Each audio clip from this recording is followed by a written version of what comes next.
Welcome to today's episode of the Deep Dive Credit Podcast, presented by Elite Credit Solutions. We are your trusted partner in affordable credit repair, proudly based in Tampa, Florida, and dedicated to serving clients across the entire United States. Join us as we explore the intricacies of credit management, share expert insights, and empower you with the knowledge you need to achieve your financial goals. Get ready for an enlightening journey into the world of credit. Let's dive in. Welcome to the Deep Dive. Today, we're going deep on a topic that a lot of people find kind of daunting, bankruptcy. Yep. We've gotten a bunch of articles from you all about, how often you can file, the rules around it, and what it does to your credit score. Yeah, definitely not the most fun thing to think about. Right. But I think it's one of those things like knowing how to change a tire. Yeah. Hopefully you'll never need it. But right. If you do, it's really good to have in your back pocket.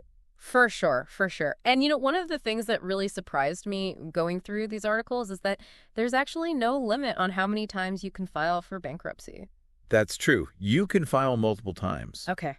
But there's a big catch. Okay. It's not designed to be an easy way to just repeatedly avoid financial obligations. Right. So while you can file multiple times, there are very specific waiting periods. Okay. Before you can get those debts discharged again. So it's not just a free pass to just walk away from your debts over and over? Not at all. Let's say you're dealing with tons of credit card debt and medical bills, and you decide to file for Chapter 7 bankruptcy. Mm-hmm.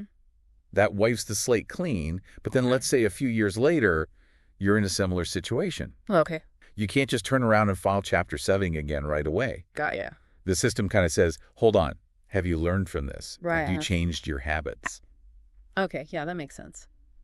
So before we get into the specifics of those waiting periods, can you just remind us about the main differences between Chapter 7 and Chapter 13? Absolutely. Okay. So Chapter 7, you can think of it as like a reset button. Okay. It's often called liquidation bankruptcy because you're basically selling off your non-exempt assets, things like a second car or a pricey art collection to pay off your debts.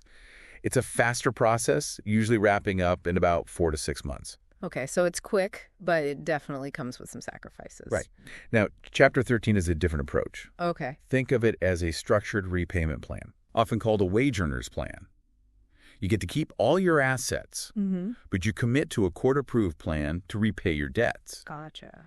And that takes place over 3 to 5 years. So Chapter 7 is like that reset button. Chapter 13 is more like a truce. Yeah. Carefully negotiated truce with your creditors. Gotcha. And this is where it gets interesting, right? Which one you filed before directly affects how long you have to wait before you file again. Exactly. Okay, so let's break down those waiting periods because I imagine this is where it gets a little complicated. You're right. There are a lot of moving parts. Yeah. So let's start with the simplest one. Filing for Chapter 7 twice. Okay. Let's say you file Chapter 7, get your debts discharged. Yeah.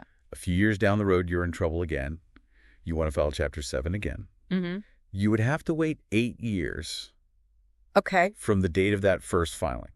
8 years? That's a pretty long time to rebuild. It is. Okay. It's intentional. The courts want to see a sustained effort to manage your finances responsibly before they grant you another Chapter 7 discharge.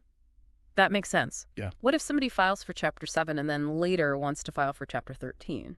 Yeah, so it's actually shorter in that case. Oh, okay. It's only 4 years. Oh, interesting. Yeah. So it's shorter to switch from 7 to 13. That's right. What's the logic there? It comes down to how the courts view each chapter. Okay. Chapter 13, that repayment plan shows that you're willing to tackle those debts head on, even though it takes longer. Right. It's seen as a more responsible approach. Okay, so the system rewards you for showing that you're committed to actually paying back. Absolutely. What about the reverse? So someone files Chapter 13, completes their plan, and then, years later they need to file for Chapter 7. Yeah, that one's more complicated. Okay. The waiting period from a Chapter 13 to a Chapter 7 is 6 years. Okay. But if you pay off all of your unsecured debts during that Chapter 13 process, or at least 70% of them, and you demonstrate good faith and effort, you can potentially shorten that waiting period. So there's even more incentive to really make that Chapter 13 plan work. That's right. Okay, gotcha. So what about filing Chapter 13 twice? Is that even allowed? It is. Okay. And that is the shortest waiting period of all. only 2 years. Wow, 2 years is a big difference. Yeah. I guess it makes sense, though, if you've already been doing a repayment plan. Yeah, it shows a pattern of trying to handle things responsibly. Right. Okay. So we've covered the standard waiting periods, which already sound pretty complicated. Yeah. But I came across this term, Chapter 20, bankruptcy, and I was like, what in the world is that? Yeah. What is that? Chapter 20 is actually kind of a nickname. It's not an official chapter. Okay. It's more like insider lingo. Gotcha. When someone files for Chapter 7 and then immediately follows it with a Chapter 13. Wait, so they're using both back to back? Yeah. What would be the advantage of doing that? It can be a way to tackle certain kinds of debt that are really hard to discharge, even under Chapter 7. Okay. Like child support or student loans. Okay. So by filing Chapter 7 first, you eliminate other debts. Then you can use Chapter 13 to manage those non-dischargeable debts in a more structured way. Oh, that's clever. Yeah. Like a legal 1-2 punch. Yeah. Okay. But it's not as simple as it sounds. I imagine not. It's not for everyone. Okay. Not every court allows it. Okay. It can be tricky because your income needs to be low enough for Chapter 7, but high enough to handle a Chapter 13 repayment plan. Yeah, so you definitely need a lawyer. Absolutely. Absolutely. Okay, so we talked about waiting periods and then these double filings. But what about that automatic stay that we hear about? Does that come into play when we're talking about filing multiple times? It does. And this is really important for anyone considering filing multiple times. Okay. That automatic stay is a really powerful protection for those who file. It's like a shield that goes up the moment you file. Okay. And it stops creditors from taking any action to collect those debts. So no more harassing phone calls. Exactly. Yep. It gives you breathing room to sort things out without that constant pressure. Okay, that makes sense. However, here's the important part. If you file again within a year of a previous filing, that automatic stay might be limited to just 30 days. Oh, wow.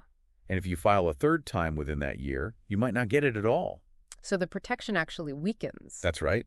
The courts want to see a real effort to address the underlying financial problems, not just using it as a temporary escape hatch. Yeah, this is really driving home that this is not a magic solution. Exactly. This is serious business. Yes, a complex legal process with consequences. Okay, speaking of those consequences, let's talk about the credit score. Yeah. I'm guessing it's not good. You're right. Even a single bankruptcy can really hurt your score. Okay. Potentially dropping it by 100 to 200 points, maybe even more. Wow. And multiple filings can make it even harder to recover. Ouch, yeah. Especially these days, your credit score affects everything. How long do those bankruptcies stay on your credit report? So Chapter 7 can stay on your report for up to 10 years. 10 years? Yeah. Wow. And Chapter 13 for 7 years. So even if you turn things around, that impact lingers? It can. Okay. But it's important to remember that filing can also be a first step toward rebuilding your credit. Okay. By getting rid of that overwhelming debt, yeah, you can start fresh and focus on healthier habits. So it's a double-edged sword. Exactly. Weighing that short-term impact against long-term recovery. Yeah. And expert advice is crucial. For sure. Speaking of interesting situations, I noticed one of the articles talking about people who file for bankruptcy without actually getting those debts discharged. Right. Why would you do that? It seems counterintuitive. It does seem odd at first. Yeah. But there are specific situations where that can be strategic. Okay. Imagine a business owner in financial trouble, right? Okay. They might file Chapter 7 not to eliminate their debts, but to make sure all their assets are liquidated in a transparent way, supervised by the court. So it's less about wiping the slate clean and more about having some control. Exactly. Okay. Protects them from accusations of wrongdoing. Right. By creditors. They can say, look, we did everything by the book. Interesting. What about for an individual? Are there similar cases where an individual might do that? Yeah, sometimes they might choose to file Chapter 13 without seeking a full discharge. Okay. If their goal is to restructure the debt and essentially force a creditor into accepting a better repayment plan. Oh. Yeah. Can you give me an example? Absolutely. Let's say someone's facing foreclosure on their home, right? Or wage garnishment. Okay. But they think if they had a little breathing room, they could make smaller, more consistent payments. Okay. Chapter 13 can provide that structure.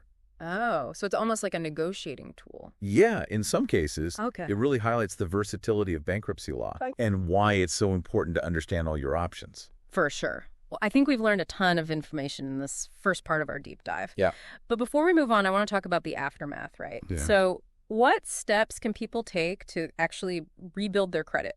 Okay. Get back on track after going through something like this? Well, rebuilding credit after bankruptcy is a marathon, not a sprint. Okay. No quick fixes. Yeah. It takes patience, persistence, and a commitment to new habits. Okay. The Federal Trade Commission, the FTC, has some good recommendations. Okay. Things like paying your bills on time, reducing existing debt, Okay. avoiding taking on new debt unless it's absolutely necessary. Right. It's also crucial to watch out for scams Okay.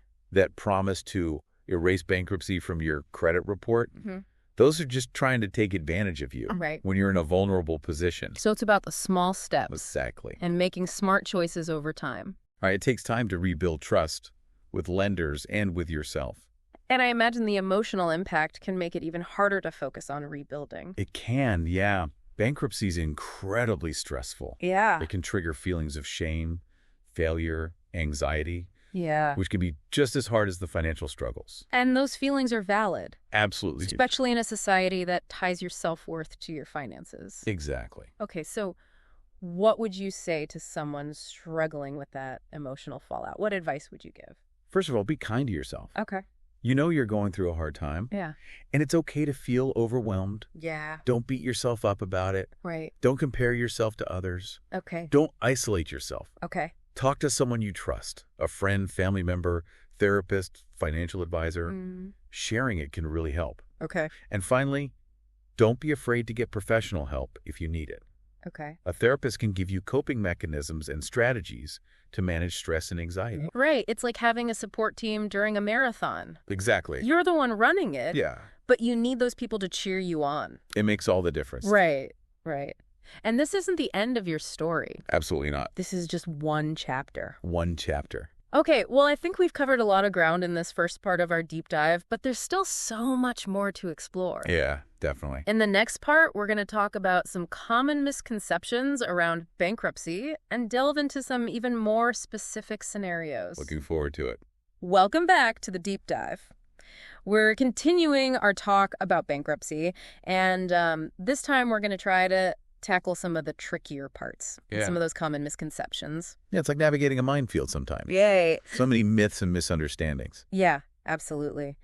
And one of the biggest ones I hear is that filing is like this get-out-of-jail-free card. Yeah. Especially with creditors, you know? Like you can just keep filing and they'll give up. It's tempting to think that when you're getting all those calls and letters. Yeah. But it's really dangerous to think that way. Okay. Bankruptcy does offer some protection, like with the automatic stay. Mm-hmm. But if you file repeatedly in a short period of time, that protection gets weaker. So it's not like this shield you can keep raising? No, not at all. Okay. The system is designed to help people who are truly struggling, Right. not those who are trying to game it. Okay. The courts are looking for patterns of abuse. Right. And if they think you're not being honest, they can dismiss the case or even deny you a discharge. So being honest and showing you're trying to fix things is super important. Absolutely. It's about finding a real solution. Okay, good to know. Another one I hear all the time is that it totally ruins your credit forever. Yeah. Like a permanent black mark. It does have a big impact, yeah. Okay. But it's not a life sentence. Okay. We talked about Chapter 7, staying on your report for 10 years, Chapter 13 for 7. Right. But you can work on rebuilding your credit during that time, Okay. showing lenders that you're being responsible. So it's a long road, but you can get there. Exactly. You've just got to keep moving forward. Okay. Building good habits. Mm-hmm. What are some of those good habits? Paying your bills on time is huge. Okay, yeah. Reducing your debt Okay. and using credit wisely. Okay. Those are the keys. So I imagine it's harder to get new credit at first, though, right? Probably, yeah. Hmm. Lenders see that bankruptcy and they get hesitant. Yeah, that makes sense. It's like if you have a bad rental history, Okay. you might need a bigger deposit Gotcha. or a cosigner. Okay. But over time, as you improve, Mm-hmm. you'll get more options. Okay, so it's not instant, but you can get back on your feet. Exactly. Okay, cool. I remember reading about people filing for Chapter 13 just to handle debts that can't be discharged, Mhm. like student loans. Yeah, that's a strategy some folks use. Okay. Is it common? It depends, but it's Ah. definitely out there. Okay. Chapter 13 can't erase those loans, Right. but it can help you manage them. Okay, so it's about control and making those payments more manageable. Exactly, like breaking down a huge to-do list. Yeah, okay. To smaller, doable steps. And sometimes it can even help you negotiate with creditors. Yeah, you can get a better repayment plan sometimes. Interesting. So it's not just about getting rid of debt, but also about reshaping it. Absolutely. Okay. Bankruptcy law is more flexible than people think. And that really shows why getting expert advice is so important. Oh, for sure. Okay. Because there might be options you don't even know about. Yeah, for sure. Well, we've talked about some misconceptions and some interesting scenarios, but I want to go back to the emotional side of this. Mm-hmm. We touched on it before, but it's worth emphasizing, Yeah, absolutely. It's one thing to understand the rules, but actually dealing with it emotionally is a whole other thing. You're right. We focus on the practical stuff. Yeah. But bankruptcy can be incredibly stressful and draining. Mm-hmm. It makes people feel ashamed, Yeah. like a failure. And that can be just as bad as the financial problems themselves. And those feelings are completely normal. They are. Yeah, especially in a society where we tie our worth to our money. Exactly. So what do you say to someone who's really struggling with that? Well, first of all, just be kind to yourself. Okay. You're going through something tough. Yeah. It's okay to feel overwhelmed. Yeah. Don't beat yourself up. Okay. Don't compare yourself to others. Yep. And don't isolate yourself. Okay. Talk to someone you trust, a friend, family member, therapist, maybe a financial advisor. Yeah. Sharing your burden can really help. Yeah. Okay. And don't be afraid to get professional help Yeah. if you need it. A therapist can help you cope with the stress and anxiety. That's like having that support team when you're running a marathon. Exactly. Right. You're the one running, but you need those people cheering you on. It makes all the difference. And remember, this doesn't define you. It doesn't. It's just one chapter. Well, I think we've done a lot of exploring in this part of our deep dive. Yeah, for sure. Really getting into some of the more challenging and emotional sides of bankruptcy. Absolutely. But there's even more to talk about. Yeah. So in our final part, we're going to shift gears and look at the legal side of things. Okay. We'll talk about the bankruptcy court and what debtors and creditors need to know. Sounds good. So stay tuned for that. Welcome back to our final part of this deep dive into bankruptcy.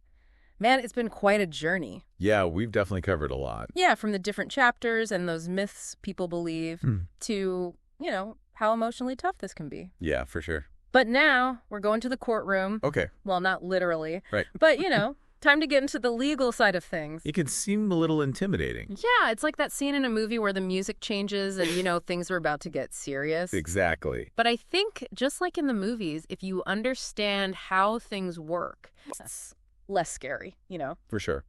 So let's talk about the bankruptcy court. Okay. For those of us who've never been in one, what is it? Like, what power does it have? Okay, so it's a special federal court that only handles bankruptcy cases. Okay. It's a place where these complicated financial matters are handled fairly. Okay. And don't worry, it's not always like you see on TV. Okay, good. Not so dramatic. So it's more than just approving filings. Yeah, much more. They make sure everyone's following the rules. Okay, like a referee. Exactly. They make sure things are fair for both sides. Debtors and creditors. That's right. Are there other people involved too? Yeah. Besides the debtor who's filing and the creditors who are owed money, Okay. there's also the bankruptcy trustee. Okay, the trustee. Yeah. What do they do? They're appointed by the court Okay. to be neutral, like a mediator. Gotcha. In a Chapter 7 case, they gather the debtor's assets that aren't protected, sell them, and give that money to the creditors. Okay, so they're like a financial, what's the word? Like an executor. Yeah, that's a good way to think about it. Making sure everyone gets what they're supposed to. Exactly. Okay. Now, in Chapter 13, they oversee the repayment plan, Okay. collect the money, and make sure it goes to the right creditors. Okay, so they're keeping an eye on everything. Yeah, they're making sure no one's cheating the system. Okay, so we have the debtor, the creditors, and the trustee all in the courtroom. Is there anyone else? No, yeah. Don't forget the lawyers. Right, of course. Debtors and creditors usually have attorneys Okay. to help them through everything. And I guess the judge is running the show. That's right. They're in charge. Like the boss of the courtroom. Exactly. Okay, so paint me a picture. What actually happens in a bankruptcy hearing? Well, it can change depending on the case. Yeah. But usually the debtor goes before the judge and answers questions about their finances. Okay. Under oath, of course. So the judge can see the situation for themselves. Yeah, and make sure everything is honest. Okay. The creditors can be there too. if they have concerns. So everyone gets a say. That's right. It's important to be transparent. Yeah. Okay, so what happens at the end? What are the possible outcomes? Well, if everything goes right, the debtor gets their debts discharged. Okay, that fresh start. Yeah, exactly. But sometimes a case gets dismissed, right? It happens sometimes. What are some of the reasons why? Sometimes it's mistakes. Okay. Like wrong information or missing paperwork. Okay. Other times, the debtor doesn't show up for hearings. Right. Or they don't make their payments. So you got to follow the rules. Yeah, and stay organized. Oh, okay. But even if it's dismissed, they might be able to refile later. Okay. After that waiting period. So there are second chances. Yes, and that's why having a good lawyer is so important. Yeah, they can help you through all the steps. Exactly. They know all the ins and outs. Okay, before we wrap this up, there's something else I want to talk about. What about the moral side of bankruptcy? Yeah. I've heard people say it's wrong, like you're running from your responsibilities. It's a complicated issue. Yeah. It could be seen as irresponsible. Right. But the law is meant to help people who are drowning in debt. Right. And sometimes bad things happen. Yeah. Job loss, medical bills, divorce. Yeah. It's not always about bad choices. Okay, so it's more nuanced than that. Exactly. It's about getting back on your feet. And I imagine making that decision is hard enough. It is. It's a huge weight. Yeah. A lot of guilt and shame. Right. It shouldn't be judged by others. No, absolutely not. Well, this has been a deep dive into the world of bankruptcy. We've seen all sides of it. The practical, the emotional, the legal. Hopefully everyone listening understands it better now. Yeah, and the big takeaway, I think, is that it's not a failure. No, not at all. It's a way to recover. Yeah, a chance to rebuild. And there's help out there. There is, yeah. Advisors, counselors, attorneys. They can guide you. Okay, well, thank you for joining us on this deep dive. It's been a pleasure. And remember, the more you know, the better prepared you are. Absolutely. Take care, and thanks for listening. That wraps up another insightful episode of the Deep Dive Credit Podcast, brought to you by Elite Credit Solutions, your go-to resource for affordable credit repair across the United States. We appreciate you joining us today, and we hope you found the information valuable and empowering. If you're ready to take control of your financial future, don't hesitate to reach out to us at 813-317-6776. Additionally, don't forget to like today's podcast, follow us, or subscribe to stay in tune with future updates. Thank you for listening. And until next time, keep striving for excellence in your credit journey.